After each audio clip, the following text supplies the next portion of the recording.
This morning, though, we're going to focus in on how the arts and cultural sector can be a bit smarter, or as smart as it possibly can be, when it comes to this terrible word, commerciality.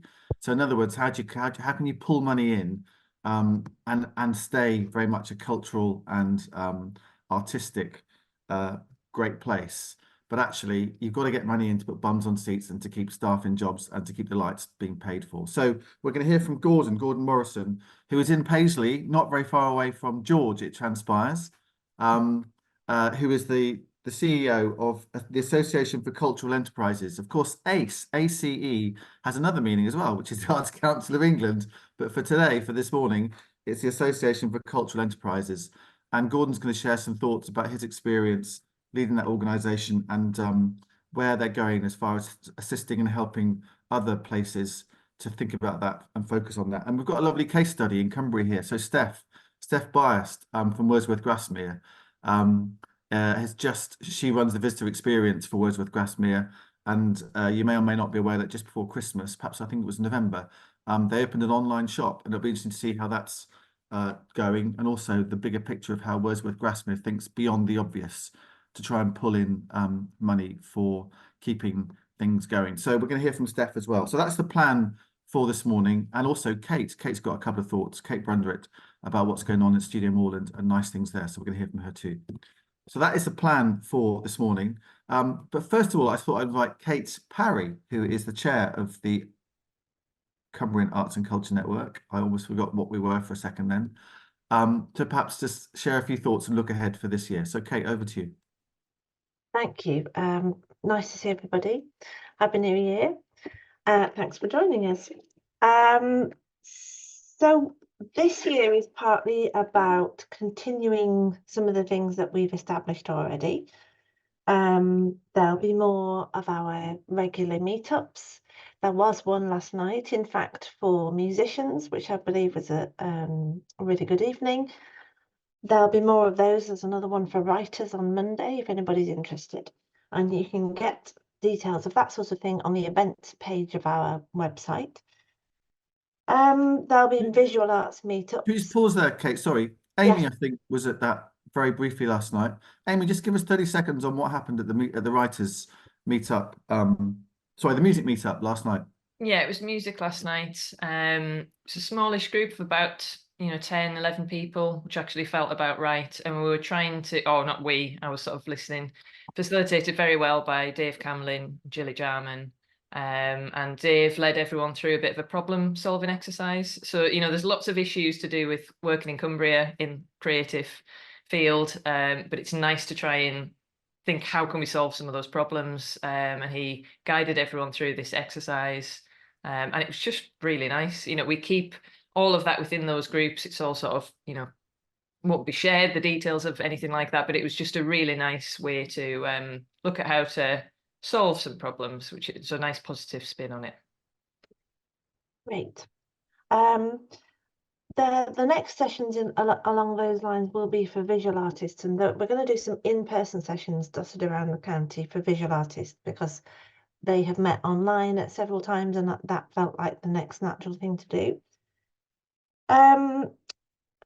In also continuing where we've left off at the end of last year, there'll be more training sessions of various different kinds for all sorts of different people across the sector. The next one is at Brewery Arts on the 31st of January, which is all about writing applications to Arts Council. So Ian Tabron worked for Arts Council for decades. He is fabulous and a lovely man, and he's going to run the third of 3 sessions looking at funding bids to Arts Council. So that's an in-person session at the brewery on the 31st. We have Arts Council funding, as you probably know, taking us through to the middle of the summer. And Arts Council funding will subsidise and support much of the training that we are putting on for the next 6 months. So look out on the website for more opportunities coming up, and we'll keep you posted. Towards the end of last year, we were getting lots of requests to collaborate with other people on different projects, which was really positive, and it kind of shows that the network is being taken seriously and making really good progress. there's lots of irons in the fire, maybe 4 or 5 different projects emerging that we are going to take a role in. Can't say too much at the moment, but will do as soon as it's politic to do so. So it's good that the network is being regarded in that way, really positive. There'll be more opportunities for us all to get together. We think the next big meet will be at the end of April. We're just finalising the details, but the likelihood is that that will be a session around fundraising and income generation generally, so relevant to everybody in one way, shape or form. In terms of the way that we operate, we'll be thinking about our governance. We'll be probably looking for more steering group members. We'll be thinking about possible charity registration or application for that. Because at the moment, as you know, we are just a little not-for-profit company. The next natural step for us is registration as a charity, partly because that will help us look further afield for funding. But those are all things to be explored in the course of this year. So yeah, it feels good. It feels optimistic. We're really grateful for your support. We'll be keeping you posted. I think that's enough from me. Thank you. Thank you, Kate. And just remind us, what is the point of the network? Well, I often wonder. The point of the network is to champion and connect and develop the culture sector across Cumbria. Yeah, that's it in a nutshell. Okay, To and bring to people advocate on together. behalf of the sector and to Yeah. rattle the cages of those that need rattling about the importance of the culture and arts in the county. Yeah. Yeah. Yeah, I mean, I could go into much more detail, but I'm sure there are more interesting people to hear from than me now. But yeah, that is in a nutshell what we do. Great. Thank you very much. Thank you, Kate. Right, let's move on then. So let's cross over to the Paisley Mafia, half of the Paisley Mafia. Gordon Morrison is the CEO, as I said, of the Association for Cultural Enterprises. Gordon, we've got your slides ready as well. So Amy will share your slides and the floor is yours. Thank you very much indeed. And a sincere thank you for inviting me along today. Yeah, I am the CEO of the Association for Cultural Enterprises, the other ACE, as we often get known, even though we were established before the Arts Council. We may need to do a name change though, because they are far bigger than us, and indeed we get some funding from the Arts Council as well. It's probably worth saying that I've been in post for just over 100 days now, so I am very much still the new CEO. But I think once you pass 100 days, I believe the narrative is that's you've gone past the point where you make an impact in an organisation. So I think I'm now in coasting mode. So let's see how I coast through this today. Before I get into the meat of what I'm going to talk about, if you will indulge me, I'll just take a few minutes to talk a wee bit about the association and the work that we do, as I'm not sure too many of you will completely au fait with us. So if we could click through to the next slide, please. So we're an educational charity and a trade association. We exist to embed commercial best practice into the cultural sector. As I think I put slightly more crassly in my slide here, we help cultural organisations make money. That's what we're there to do. We are long established, founded way back in 1979, and we've got, as it stands at the moment, more than 450 organisations within our membership, and that actually makes up more than 1,850 venues across all parts of the UK. So how do we support the sector? Click to the next slide, please. So we are heavily invested in providing training and education for the sector. We probably a crown jewel is the Cultural Enterprises Online Academy. It's an online learning and training resource designed to expand knowledge in all areas of commercial enterprise. Over 40 units of learning courses ranging from shop floor skills, buying, visual merchandising, all the way through to negotiating contracts, writing digital strategies, how to develop diverse teams and hire diverse teams.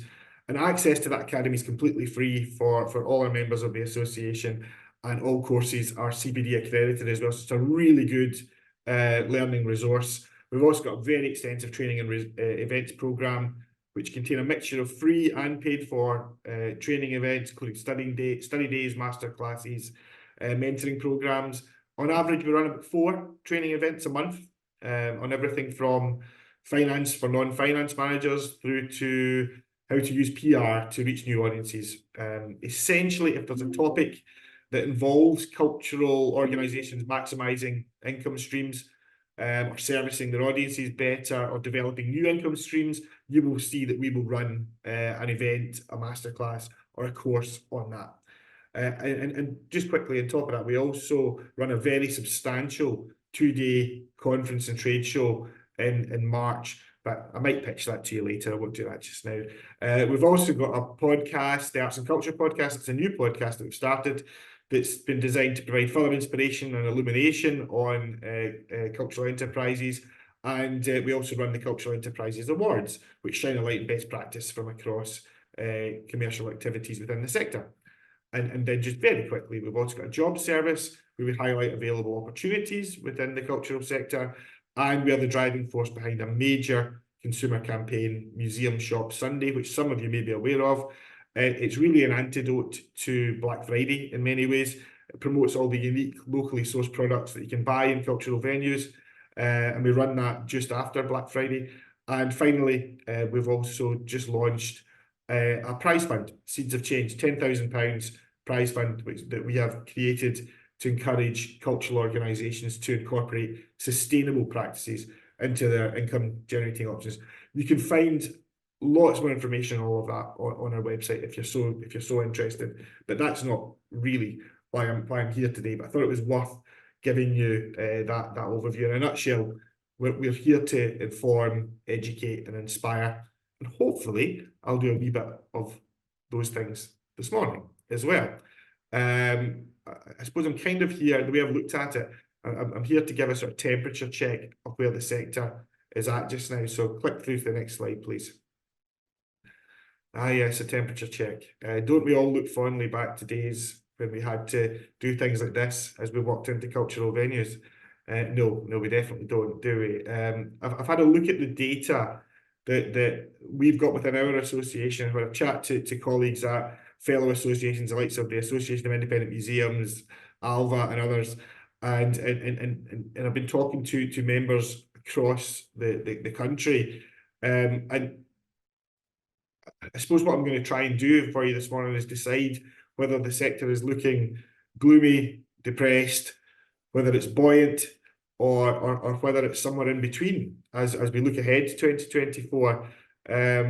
Before I look at the sort of trends and stats from the sector, I think it's probably worth just quickly going through some of the factors that are a wee bit concerning, and perhaps are making some within the sector feeling quite nervous about what this year is going to hold. Click through to the next slide for me, please. If you do a Google search just now and you type in headlines for the cultural sector, you will see a lot of worrying headlines. I don't think anyone here is unaware of the challenging economic landscape just now, but it's probably worth reiterating just how concerning it actually is for many within the sector. There is absolutely a funding squeeze going on. That's probably too gentle a word to say what it actually is. And almost every single cultural operator I speak to just now has at least some concern about their funding streams. It's definitely getting harder to find new funding, and traditional funding sources are undoubtedly shrinking or indeed disappearing completely. When you see things like Birmingham Council going bankrupt, other councils potentially following suit. We saw headlines this weekend, Suffolk Council withdrawing 100% of their funding for culture, which is quite shocking, really. We should all rightly be concerned about what this is going to mean for the sector and those that work in the sector as well. It is rarely the case, unfortunately, that culture comes top of the list when it comes to political priorities. So regardless of who's going to hold the keys to power in 2024, and let's be honest, we are likely to see a change in 2024, we're not going to see changes to the challenges that the sector are facing with regards to external funding from local or national governments. I have no doubts about that. Next slide, please. And of course, we are by no means out of the woods when it comes to the cost of living crisis or the cost of doing business crisis. The sector definitely hasn't had its troubles to seek over the last few years. I'm not going to dwell on the devastation caused by COVID, other than to say that I think we know that the pandemic wiped out reserves for many hundreds of cultural venues across the UK. And with that followed up by economic factors that have seen the cost of doing business absolutely spiral over the last few years. I was having a chat with one of our members just before Christmas who had seen their energy bills increase by more than 500% last year. It's easy to see why we're still seeing headlines like these that warn of doom and gloom for cultural and heritage sites. So judging by that, if we just take the headlines, the mood of the sector should be akin to Boris Johnson at the COVID inquiry. Should be very dour, very depressed. However, that is very much just one side of the story. It is an important side, there's no doubt about that. There are huge challenges ahead, but in terms of how the sector's actually faring and performing, there are some reasons to be a wee bit more optimistic than just what we see in those headlines. So if we click through to the next slide, please. Sort of key headlines I thought I would like to draw out to you. Firstly, visitor numbers are definitely heading in the right direction. They're not back to pre-pandemic levels yet, but on average, they are substantially up, 10 to 20% up on where they were in 2022. One wee caveat I would just place on that is that the data I've got only takes me up to the start of Q4 last year, so it's a wee bit broad brush there. But 10 to 20% up on where we were in 2022, still down on 2019, that almost mythical days of pre-pandemic, but we're getting there. It is all going in the right direction, which is really encouraging to report. And I suppose even more encouragingly, thanks to our disaster of an economy and the plummeting pound, international visitors are coming back in very good numbers, most specifically North American visitors. They've come back very strongly indeed, and of course that's important because North Americans, they really like us. They really like to spend money while they're with us. I'm sure most of you will be aware of in the past. The one significant international market that has not yet rebounded at all is the Chinese market. Much slower to emerge from the COVID pandemic, not really come back at all. And although that Chinese market doesn't bring massive volumes of visitors, it does bring a high degree of spend. They spend a lot of money when they're with us. So we obviously would like to see that market go back. I was speaking to the CEO at Gretna Green, not too far away from you guys, and they really rely on that Chinese market, and it's not quite come back as strongly as they would like to see. It is important to note, of course, that domestic visitors are returning, but they're returning somewhat more cautiously, and that's our bread and butter audience. That's where the majority of our visitors come from. The cost of living crisis it really started to impact heavily post-Easter last year, and that impacted it on visitor numbers across venues from all parts of the UK, but particularly those that rely on a local audience, as most cultural organisations do.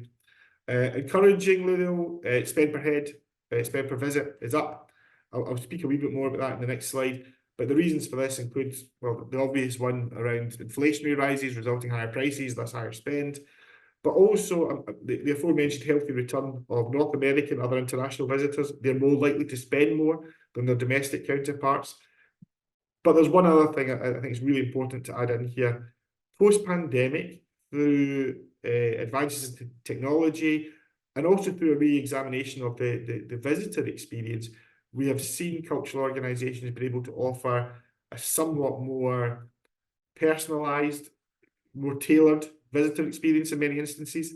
And that more personalised experience has led to an improved visitor satisfaction. And a happy visitor is a visitor who is then inclined to spend more. We've definitely seen over the last 2 years a trend of increasing spend per visit. That's happened since the pandemic ended, and that is definitely linked to an increase in visitor satisfaction. I should also quickly say that online booking has also helped too. Savvy venues have been able to send personalised messages to visitors that are booked online, tempting them with upgrades as part of that communication. So, for example, encouraging visitors to book a table for lunch, highlighting special offers in the shop, or special events happening at venues that day. That has definitely had an impact too on increasing that spend per visit. And we're definitely seeing more venues do more interesting things as well around pricing for either for entry or exhibitions. in an effort to encourage more people to visit, but also to encourage that more secondary spend and more donations. And I'll touch upon this in the next slide, so be quick through to that, please. So following on from what I've just laid out there, sort of some of the commercial trends I thought might be interesting for you to see. You can see there on the screen the average transaction values in both retail and catering rising substantially on pre-COVID levels. It's also very clear that e-commerce is becoming increasingly important. This was something that wasn't even really mentioned pre-COVID. I look back at our own research. We had very little on e-commerce, but now it's growing year upon year.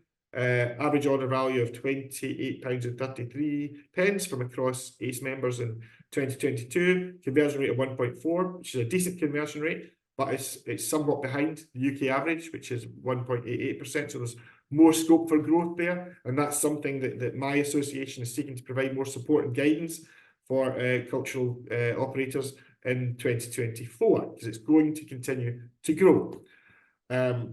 Venue hire and events also recovering really well, which is great to see. Not again at pre-COVID levels, but certainly corporate events are leading the way there.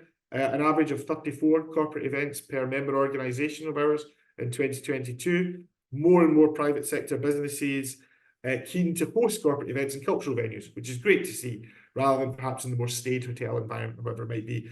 They're looking for something a bit more unique and inspiring, but they're also looking to demonstrate that they are paying back into their local communities and utilising a community asset. So that's all positive for us. And I mentioned in the last slide as well that we're seeing some really interesting things with pricing. Now, invariably, inflationary pressures have seen more venues increase prices for admission and exhibitions. 70% of museums and galleries, for example, have introduced charges that have introduced prices, charges for pricing over the last 2 years. They have increased those prices. That's inevitable. However, almost 1 in 10 have moved away from that and have moved to a pay what you can or pay what you like pricing model. And they're doing that to show support for local communities and encourage more visitors. I was speaking to the general manager at the Scottish Deer Centre in Fife up in Scotland in November. They introduced such a policy this time last year, and they have seen their visitor numbers and their turnover go through the roof since introducing that policy.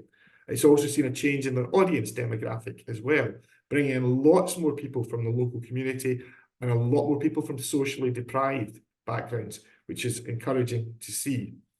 And then finally, it's also interesting to note that many of the leading members within the ACE community have advised that with the cost of living crisis biting, they have seen more sales of the membership or annual passes that they have. National Trust for Scotland up here again recorded membership sales of 5.7 million last year, and that rose from 5.4 million the year before. So the general consensus is that membership is being viewed as a value for money product by the public, who are still very much looking to see for things to see and do. They definitely crave experiences, but they are feeling the pinch in their pockets. So therefore, they're looking for value with that. Quick slide, please.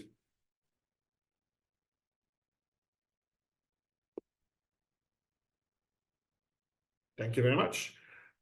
Just to finish off then, just quickly, I thought I would polish off my crystal ball and have a go at telling you what 2024 is going to hold for the sector. Well, I don't think you need to be a fortune teller to predict the funding landscape is going to remain increasingly challenging, or that costs are going to continue to rise, albeit not as sharply as we've seen over the last 18 months or so. So it's going to be a challenging time. I'm not going to lie about that. However, I'm going to predict that we're going to continue to see a steady rise in visitor numbers. And those numbers will steadily get closer to where we were pre-pandemic. We'll also enjoy healthy visitation levels from our international friends, because our economy is not going to get an awful lot better, so the pound is going to remain weak. I also predict that, given the challenging environment the sector is operating in, more and more cultural operators will cotton on to the fact that their commercial arm is fast becoming the most important arm. If cultural venues want to continue to deliver on their charitable aims, it's just simple maths. They're going to have to make more money. Commercial is not a secondary consideration. It's not a dirty word anymore. Perhaps it was when I first came into the sector when I was commercial manager at Edinburgh Museums, but it's not now. It is now a business critical thing for the sector. And because of an increased commercial focus, we're going to see more focus on delivering a high quality visitor experience at all stages of the visitor journey, from pre-arrival right the way through to post-visit. We're also going to see more tailoring for the individual, more personalisation of visitor experience to encourage that vital secondary spend. And we're also going to see more exploration of new revenue streams, more ways to make money. I predict that we're going to see cultural venues looking into experiential gifting, delivering premium experiences a bit more, because the cost of living crisis is biting many of us, but there's a whole element of society who are unaffected, and these people have money and they are looking to spend money. Many high net worth individuals, it's not money that's a premium commodity, it's time, and they want to spend their valuable time well. They want unique experiences, and they want products that that give them something special, and they're not afraid to pay through the nose for that. I'm sorry I'm giving more Scottish examples, but I visited Edinburgh Zoo just before the festive break. They've been selling gift packages that allow you to have a guided tour delivered by a zookeeper and feed any 4 animals of your choice. Standard ticket price at Edinburgh Zoo, £24.75. If you want one of those keeper experiences, £280. But they have been selling out those experiences really fast. And I think more cultural venues are going to be exploring what they can offer in terms of that premium product and that experiential gifting product. People are still going to crave experiences, even if finances are tight. And then just finally, there's going to definitely be more of a focus on environmental sustainability in 2024. Why? Because one, it'll help the sector cut costs, and possibly more importantly, increasingly, it's what visitors want to see from us. All audience research is pointing towards that. And as mentioned earlier, Cultural Enterprises recently launched our Seeds of Change prize to encourage more sustainable innovation within the sector. We've also got a retail sustainability framework we're developing later this year. And this is all in response to demand from the sector. Our members are increasingly looking for advice and guidance on how to make their commercial offering more environmentally sustainable. So that's my predictions for 2024. If you want, I can come back in a year and you can just laugh in my face when all of those are proved to be completely incorrect. Just finally, then click through to my final slide, because I think I've spoken for probably too long. Now, we pitch for you here. I just want to highlight that if you're looking for far better insights and inspiration of what's happening in the sector, come down to Wales in March. Join us at the Cultural Enterprises Conference on the 13th and 14th. We've got a massive array of content relevant to every element of the cultural sector. And it's looking like it's going to be our biggest event ever. So it's going to be really great for networking and socialising as well. So I'm really excited. Our keynote speaker is the studio lead of Walt Disney Imagineering, Anne Morrow Johnson, who's responsible for running all the Disneyland resorts in the world. Can't quite believe we've managed to get her to come along, but it's going to be really exciting to hear what she has to say on maximising returns from your audience. But that's it. I'm not going to say anything more than that. I think, click, is that it? Final slide. Is there anything more? I should have checked. I think it's maybe just my contact details. It is just my contact details. If you want to discuss any of that, or if you get any questions now, delighted to take them. And thank you for allowing me to ramble at you for the last 15 minutes or so. Thank you. Gordon, that's been great. No, thank you very much indeed. And really interesting to see that data and those trends. And I suppose that, the access that you have to get the national picture across the UK in the position that you hold is really valuable. When you're speaking from a small perspective like Cumbria or whatever, to see how the rest of the world is doing is really helpful. I think what we'll do, we'll go straight to Steph now, and we'll get an insight into a sort of a Cumbrian perspective on all of this. I was trying to think what would be an enhanced visitor experience for me going to Wordsworth Grasmere if I could hire a shirt that William Wordsworth actually wore, and I could hire it for 24 hours. I'd be prepared to pay, or maybe use the actual pen and ink that he actually used himself, or something like that. Anyway, I think I'm you sure could. I think they should run feed the curator sessions. They're very hungry. Very hungry. feed the curator sessions. That's inspired. Right. Well, let's listen to what Steph's got to say. And again, Steph's got a few slides that Amy will get up. So Steph, paint us a picture of your world and how things are going on in Grasmere. No problem. Good morning, everybody. I think Gordon's giving me a very good introduction, because pretty much what he said we're experiencing at Wordsworth Grasmere. Our response into what I'm going to talk to you about this morning is, I guess, one facet of one of the elements that we're trying to put into place because of the issues that we're experiencing in reality, and how we respond to that from a commercial perspective. So for those of you that aren't aware, I'll try and give you a bit of background about the Wordsworth Trust and Wordsworth Grasmere. I'll try and do it quickly because there's a lot to say, but I'll see what I can do. So next slide, please, Amy. So for those of you that weren't aware, the Wordsworth Trust is an independent charity and was founded in 1890. Main charitable purposes are to keep the memory of William Wordsworth alive, and do so in the place where his very words were written. And we want to enable access to that to as many people as possible in as many ways as possible as well. We're supported by many different funding streams, one of which is Arts Council England, National Lottery, and we're also a member of the Cumbria Museums alongside Lakeland Arts and Tully House.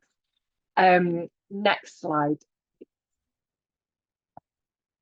So for many of you may be confused by the fact that we are the Wordsworth Trust and Wordsworth Grasmere. So just to give you a little bit of background on that. So in 2019, we embarked on a £6.5 million project to reimagine the Wordsworth Trust, who we are, what we do, what we offer, and with the overarching aim to bring Wordsworth's story into the 21st century and make it more relevant.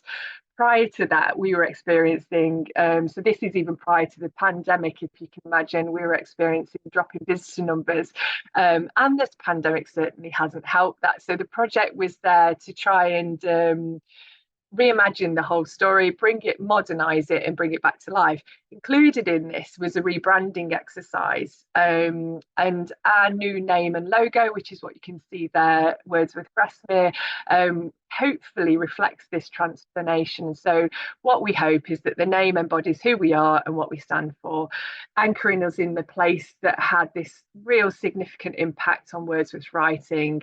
So our legal name remains the Wordsworth Trust, and we do use it in some circumstances. However, we use Wordsworth Grasmere in our public-facing communication and when referring to who we are, where we are, and where we work, and the place itself. So that's just to try and give you a bit of background as to why I refer to the Wordsworth Trust and the Wordsworth Grasmere at the same time. Next slide, please. So, principal challenge, there's a bit of a scary graph there for you. So as Gordon was illustrating, one of our principal challenges has been visitor numbers, and I show there, we refer back to 2018 because we were actually closed in 2019. So 2018 is our last year of trading. So the principal challenge that we're facing, as you can see from the graph there, is a squeeze on our earned income. In an average year, we expect to generate about 35% of our income from admissions and trading. So, so that's the admissions side of it, but also the enterprises side of it as well. Visitor numbers haven't recovered following the pandemic, and international visitors are significantly down. So whilst we're a regional museum and attraction, because of the location being in the Lake District, we also, and I guess the fact that Wordsworth is an international name too, we also rely quite significantly on international visitors as well. So that the loss of those international visitors has had a big impact on us. Historically, the overseas represents about 25% of our visitor numbers. And Cumbria Tourism, our local destination management organisation, reported just 1% of their visitors being from overseas in last year, and that's down from 12% in 2019. So you can see that there's a long way to go in terms of recovering those. Our visitors are seeing an improvement, as Gordon's saying, and we reflect that. So we saw about a 20 to 30% increase on 2021 in 2022, and then we've seen a 10% increase in the last year as well on 2022. So it's slowly but surely creeping up, but sadly it's a long way from where we need it to be. So we need to do something about that. We need to try and think, okay, well, what do we do in the meantime? If we move to the next slide, I can just show you how our income breaks down, just to give you a bit of an idea. There's a lot of different income streams there. So in terms of the income streams to the trust, you can see that a significant proportion comes from our ambitions and commercial income, but an even more significant income provision comes from donations, grants and supporters. If you sort of combine those all in, that's about a third of ours. We tend to see it as a three-legged stool, albeit the visitor side of it is a bit wonky at the moment, and so our leg is a little bit shorter. So that's just to give you a bit of an idea. We also receive some form of investment income as well, because we have quite a large property portfolio, which is aging rapidly. If I just moved on to the next slide, I'm conscious of time, so I'll try and get through as quickly as I possibly can. So in terms of the online retail, most specifically, so we were looking to try and diversify slightly more. So we do already have on-site catering. We do already have an on-site shop on site. We also toy with venue hire. We need to do a little bit more in that area, and have been looking to ACE towards to look to further our knowledge in that area. And we do hospitality to support a venue hire as well. So that's the main sort of income streams, with the odd bit of photographic licensing here and there. One of the areas that we've seen massively increase over the pandemic was the online, where everybody moved to online, and the online retail absolutely rocketed for certain museums and cultural venues. We couldn't take advantage of that because we didn't have an online provision. So that made us quite sad. So we felt that we needed to try and do something about that. We also felt that we also find that our retail sales are totally dependent on our visitors to site. We don't have any passing trade. It's all totally dependent on the visitors that come, and because they've been slow to recover, so too has retail. Wordsworth, as I said, is an international name, particularly in the US and India, and we find that we can't respond to their, if they want any books or any textbooks or anything like that to support that, we couldn't respond to that. We do have a mail order system, but it's quite antiquated, and it takes quite a long time, it's quite labour intensive, takes a long time for us to respond to that. We also run a comprehensive online events programme, and there's often quite a bit of demand for books that we're referring to, or to support that. And I hate to say it, but we have to give that business to a local bookseller because we can't supply the goods online at the moment. So all of that combined made us think we really need to do something about online retail. So next slide, please. So we have got a small team. We've got a limited amount of back office time. Most of the time that we spend is on the shop floor. And so this is what guided our decision to look towards working with a third party, as opposed to setting up an online system ourselves that we had to manage and administer. So we look to museum shops. So these are a specialist online marketplace dedicated to supporting the work of museums. They aim to be a virtual high street, and to enable smaller institutions, I guess, to grow and have a place in the online world of online retail. The advantage to us is that they run the software, they do all of the administration from that point of view, and we pay a commission to them based on, it's 10% based on the retail price. So we don't pay a flat fee, which a lot of other online platforms do. We just pay for what we sell.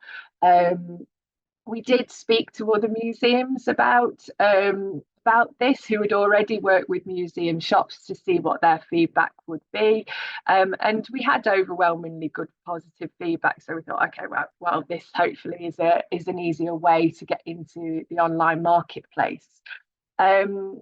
Product upload and sort of listing system is really straightforward, but it does take quite a bit of time to implement, because you've got to take pictures, you've got to create the content and try and sell the products, and that requires a bit of creative writing as well.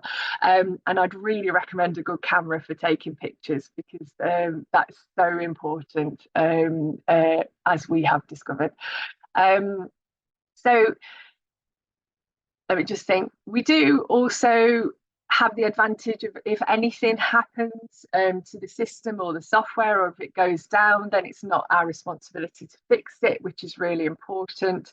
And you also, to a certain extent, museum shops isn't a massive operation. I think they've got about 20, 30 smaller museums currently operating on that at the moment, but it does have its own customer database and social media platform, so you can take advantage of the sort of added exposure from that perspective.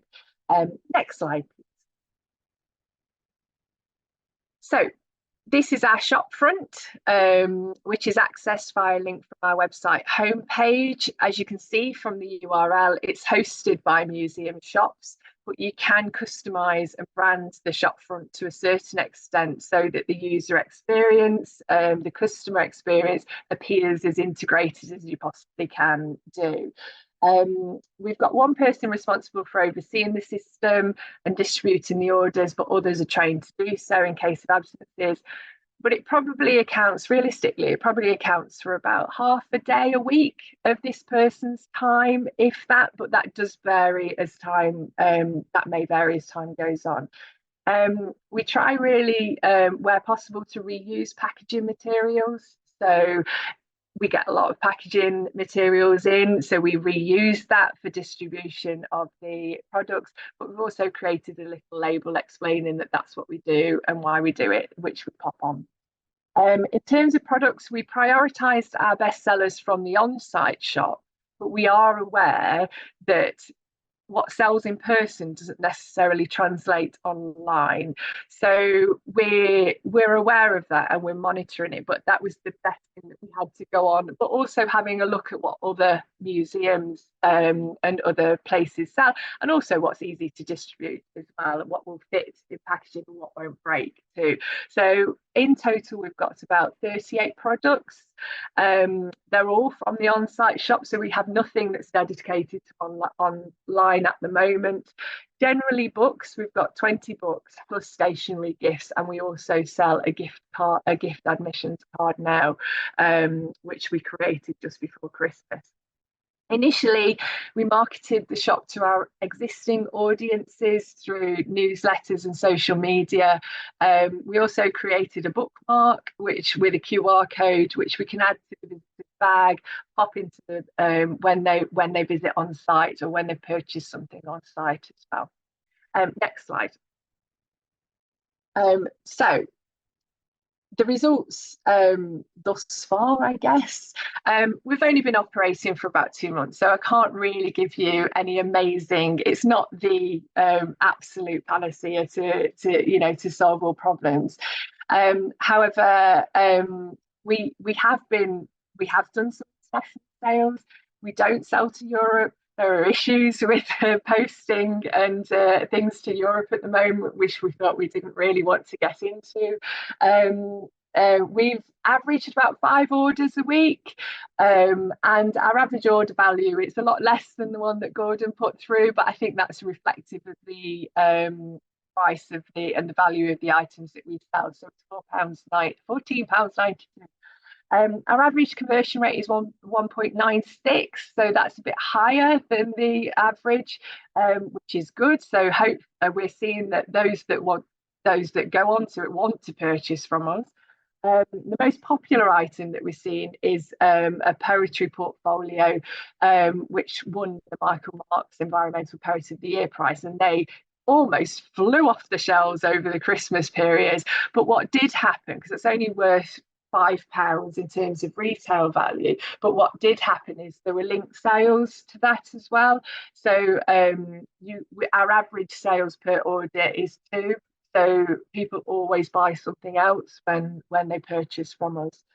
And I think that will do in terms of, there's lots of other things that we're trying. I mean, one of the interesting things is that Gordon speaks about the premium visit, and that's something that we've also received funding to push forward, and we are pulling together. Sadly, I'm afraid, not wearing Wordsworth shirts, but maybe it's something that we need to look at. But we are pulling a premium experience together, which enables a private view of the cottage and collection, together with local food and drink that we're working with, 2 historical recipes as well. So lots going on, and lots I can answer questions on.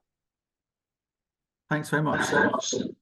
Hiring out Dove Cottage as a rave venue, Well, perhaps, all sorts of or possibilities. just an overnight stay. Tom, I can attest to one of the events that they've had at Wordsworth Grasmere. So I did the Joseph Budworth walk. Yes. And we had it was amazing. So we all met at Wordsworth Cottage or at the premises, and we actually had a meal cooked for us, a traditional meal. So we had the pleasure of eating, I've completely forgot the name of the fish now, that pike that nobody ever eats anymore. So we actually it was incredibly hard for them to get hold of this pike, but we had this amazing meal and then went for a walk up onto Helm Crag.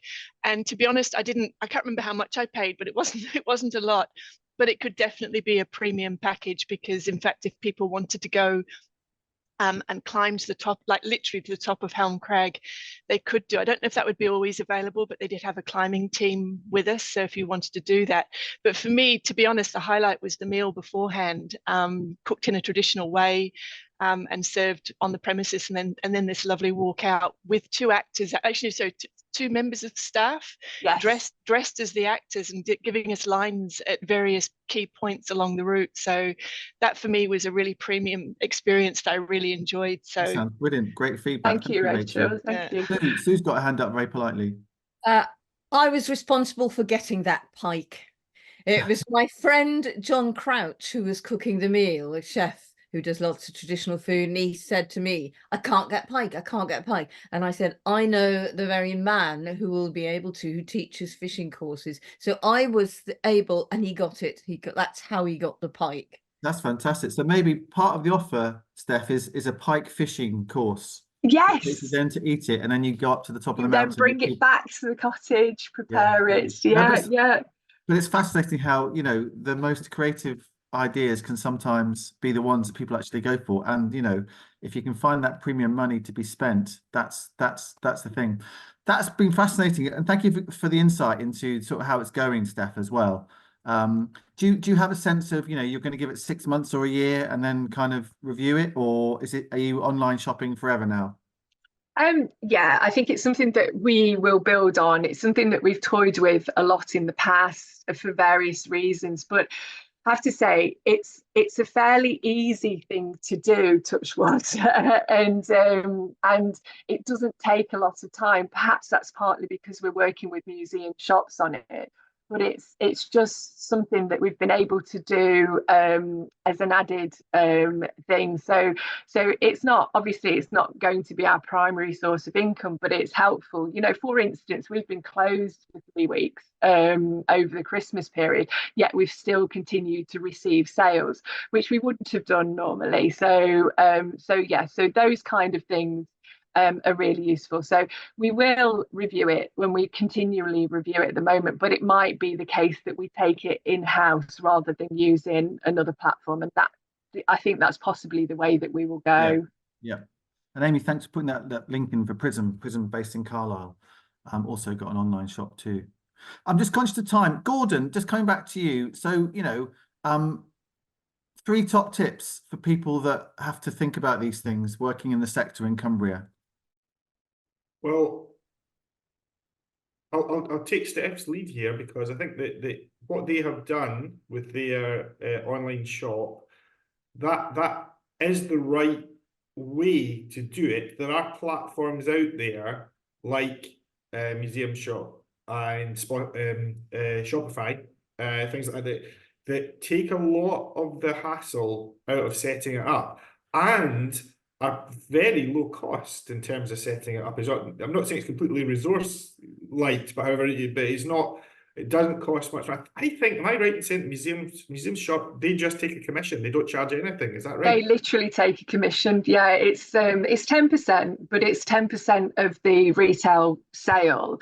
And that is all. So there's no setup cost, there's nothing. So that partly why we went with them. Yeah. So if you're not doing it, trust me, all your competitors are. That's what's happening now. So it's important to at least dip your toe in those waters. I'm obviously going to reference the look at your offering and look at what you can do that's a bit special.